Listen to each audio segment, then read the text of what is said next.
Bíblia falada e comentada. Aconteceu que, quando Jesus concluiu todos estes discursos, disse aos seus discípulos: Bem sabeis que daqui a 2 dias é a Páscoa, e o Filho do Homem será entregue para ser crucificado. Depois os príncipes dos sacerdotes, e os escribas, e os anciãos do povo reuniram-se na sala do sumo sacerdote, o qual se chamava Caifás. E consultaram-se mutuamente para prenderem Jesus com dolo e o matarem. Mas diziam: não durante a festa, para que não haja alvoroço entre o povo. E, estando Jesus em Betânia, em casa de Simão, o leproso, aproximou-se dele uma mulher com um vaso de alabastro, com unguento de grande valor, e derramou-lhe sobre a cabeça, quando ele estava sentado à mesa. E os seus discípulos, vendo isto, indignaram-se, dizendo: por que é este desperdício? Pois este unguento podia vender-se por grande preço, e dar-se o dinheiro aos pobres. Jesus, porém, conhecendo isto, disse-lhes: por que afligis esta mulher? Pois praticou uma boa ação para comigo. Porquanto sempre tendes convosco os pobres, mas a mim não me haveis de ter sempre. Ora, derramando ela este unguento sobre o meu corpo, fê-lo preparando-me para o meu sepultamento. Em verdade vos digo que, onde quer que este evangelho for pregado em todo o mundo, também será referido o que ela fez, para memória sua. Então um dos 12, chamado Judas Iscariotes, foi ter com os príncipes dos sacerdotes. E disse: que me quereis dar, e eu vô-lo entregarei? E eles lhe pesaram 30 moedas de prata. E desde então buscava oportunidade para o entregar. E, no primeiro dia da festa dos pães ázimos, chegaram os discípulos junto de Jesus, dizendo: onde queres que façamos os preparativos para comeres a Páscoa? E ele disse: ide à cidade, a um certo homem, e dizei-lhe: o mestre diz, o meu tempo está próximo, em tua casa celebrarei a Páscoa com os meus discípulos. E os discípulos fizeram como Jesus lhes ordenara, e prepararam a Páscoa. E, chegada a tarde, assentou-se à mesa com os 12. E, comendo eles, disse: em verdade vos digo que um de vós me há de trair. E eles, entristecendo-se muito, começaram cada um a dizer-lhe: porventura sou eu, Senhor? E ele, respondendo, disse: o que põe comigo a mão no prato, esse me há de trair. Em verdade o Filho do Homem vai, como acerca dele está escrito, mas ai daquele homem por quem o Filho do Homem é traído. Bom seria para esse homem se não houvera nascido. E, respondendo Judas, o que o traía, disse: porventura sou eu, Rabi? Ele disse: tu o disseste. E, quando comiam, Jesus tomou o pão, e abençoando-o, o partiu, e o deu aos discípulos, e disse: tomai, comei, isto é o meu corpo. E, tomando o cálice, e dando graças, deu-lhe-o, dizendo: bebei dele todos. Porque isto é o meu sangue, o sangue do Novo Testamento, que é derramado por muitos, para a remissão dos pecados. E digo-vos que, desde agora, não beberei deste fruto da vide, até aquele dia em que o beba novo convosco no reino de meu Pai. E, tendo cantado o hino, saíram para o Monte das Oliveiras. Então Jesus lhes disse: todos vós esta noite vos escandalizareis em mim, porque está escrito: ferirei o pastor, e as ovelhas do rebanho se dispersarão. Mas, depois de eu ressuscitar, irei adiante de vós para a Galiléia. Mas Pedro, respondendo, disse-lhe: ainda que todos se escandalizem em ti, eu nunca me escandalizarei. Disse-lhe Jesus: em verdade te digo que, nesta mesma noite, antes que o galo cante, 3 vezes me negarás. Disse-lhe Pedro: ainda que me seja mister morrer contigo, não te negarei. E todos os discípulos disseram o mesmo. Então chegou Jesus com eles a um lugar chamado Getsêmani, e disse a seus discípulos: assentai-vos aqui, enquanto vou além orar. E, levando consigo Pedro e os 2 filhos de Zebedeu, começou a entristecer-se e a angustiar-se muito. Então lhes disse: a minha alma está cheia de tristeza até a morte, ficai aqui, e velai comigo. E, indo um pouco mais para diante, prostrou-se sobre o seu rosto, orando e dizendo: meu Pai, se é possível, passe de mim este cálice, todavia, não seja como eu quero, mas como tu queres. E, voltando para os seus discípulos, achou-os adormecidos, e disse a Pedro: Então nem uma hora pudeste velar comigo? Vigiai e orai, para que não entreis em tentação. Na verdade, o espírito está pronto, mas a carne é fraca. E, indo segunda vez, orou, dizendo: Pai meu, se este cálice não pode passar de mim sem eu o beber, faça-se a tua vontade. E, voltando, achou-os outra vez adormecidos, porque os seus olhos estavam pesados. E, deixando-os de novo, foi orar pela terceira vez, dizendo as mesmas palavras. Então chegou junto dos seus discípulos, e disse-lhes: Dormi agora, e repousai. Eis que é chegada a hora, e o Filho do Homem será entregue nas mãos dos pecadores. Levantai-vos, partamos, eis que é chegado o que me trai.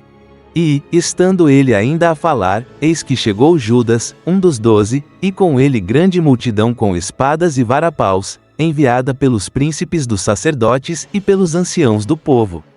E o que o traía tinha-lhes dado um sinal, dizendo: O que eu beijar é esse, prendei-o. E logo, aproximando-se de Jesus, disse: Eu te saúdo, Rabi, e beijou-o. Jesus, porém, lhe disse: Amigo, a que vieste? Então, aproximando-se eles, lançaram mão de Jesus, e o prenderam. E eis que um dos que estavam com Jesus, estendendo a mão, puxou da espada e, ferindo o servo do sumo sacerdote, cortou-lhe uma orelha. Então Jesus disse-lhe: Embainha a tua espada, porque todos os que lançarem mão da espada, a espada morrerão. Ou pensas tu que eu não poderia agora orar a meu Pai, e que ele não me daria mais de 12 legiões de anjos? Como, pois, se cumpririam as Escrituras, que dizem que assim convém que aconteça? Então disse Jesus à multidão: Saístes, como para um salteador, com espadas e varapaus para me prender. Todos os dias me assentava junto de vós, ensinando no templo, e não me prendestes. Mas tudo isto aconteceu para que se cumpram as Escrituras dos profetas. Então, todos os discípulos, deixando-o, fugiram. E os que prenderam a Jesus o conduziram à casa do sumo sacerdote Caifás, onde os escribas e os anciãos estavam reunidos. E Pedro o seguiu de longe, até ao pátio do sumo sacerdote e, entrando, assentou-se entre os criados, para ver o fim. Ora, os príncipes dos sacerdotes, e os anciãos, e todo o conselho, buscavam falso testemunho contra Jesus, para poderem dar-lhe a morte. E não o achavam, apesar de se apresentarem muitas testemunhas falsas, não o achavam.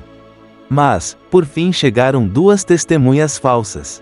E disseram: Este disse: Eu posso derrubar o templo de Deus, e reedificá-lo em 3 dias. E, levantando-se o sumo sacerdote, disse-lhe: Não respondes coisa alguma ao que estes depõem contra ti? Jesus, porém, guardava silêncio. E, insistindo o sumo sacerdote, disse-lhe: Conjuro-te pelo Deus vivo que nos digas se tu és o Cristo, o Filho de Deus. Disse-lhe Jesus: Tu o disseste. Digo-vos, porém, que vereis em breve o Filho do Homem assentado à direita do poder, e vindo sobre as nuvens do céu. Então o sumo sacerdote rasgou as suas vestes, dizendo: Blasfemou, para que precisamos ainda de testemunhas? Eis que bem ouvistes agora a sua blasfêmia. Que vos parece? E eles, respondendo, disseram: É réu de morte. Então cuspiram-lhe no rosto e lhe davam punhadas, e outros o esbofeteavam, dizendo: Profetiza-nos, Cristo, quem é o que te bateu? Ora, Pedro estava assentado fora, no pátio, e, aproximando-se dele uma criada, disse: Tu também estavas com Jesus, o Galileu. Mas ele negou diante de todos, dizendo: Não sei o que dizes. E, saindo para o vestíbulo, outra criada ouviu, e disse aos que ali estavam: Este também estava com Jesus, o Nazareno. E ele negou outra vez com juramento: Não conheço tal homem.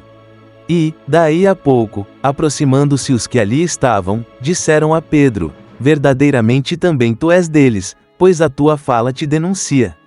Então começou ele a praguejar e a jurar, dizendo: Não conheço esse homem. E imediatamente o galo cantou.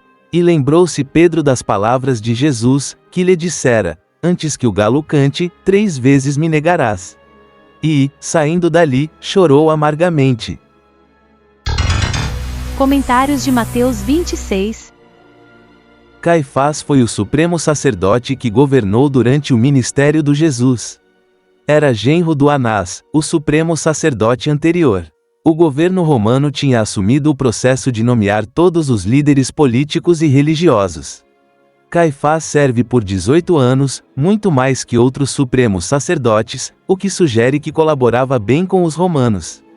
Foi o primeiro em recomendar a morte do Jesus a fim de salvar a nação. Este foi um complô deliberado para dar morte ao Jesus. Sem esta conspiração, não tivesse havido sentimento popular contra o mais, a popularidade do Jesus era tanta que os líderes religiosos temiam prendê-lo durante a Páscoa.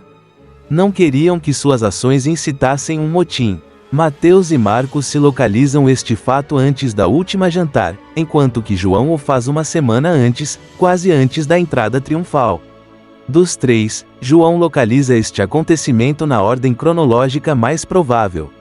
Devemos recordar que o propósito principal dos escritores dos evangelhos foi dar um relatório exato da mensagem do Jesus, não apresentar uma relação cronológica exata de sua vida. Mateus e Marcos puderam ter optado por se localizar este acontecimento aqui para fazer um contraste com a devoção completa da Maria e a traição do Judas, os próximos acontecimentos em ambos os evangelhos. Os discípulos estavam indignados, mas o evangelho do João faz uma alusão especial ao Judas. Jesus se refere a que diz: "Não faltarão carentes em meio da terra."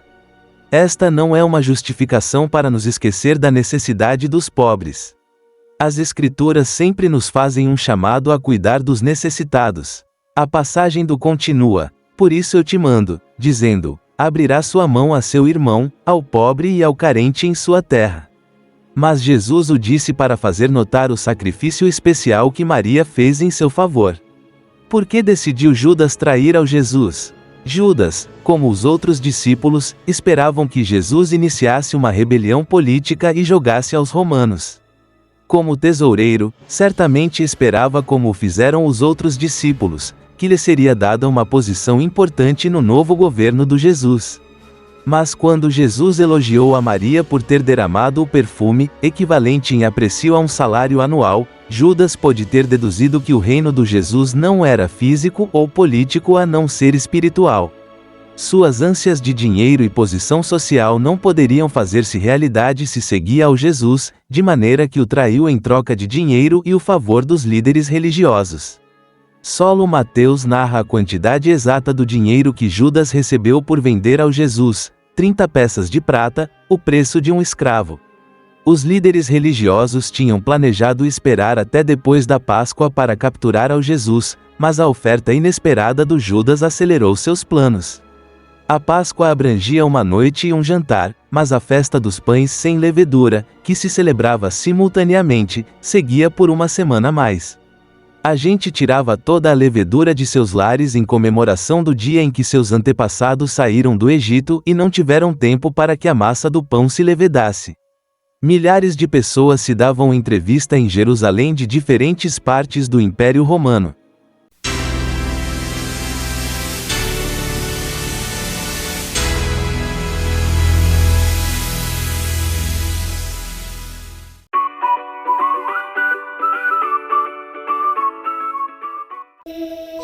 A Bíblia falada e comentada.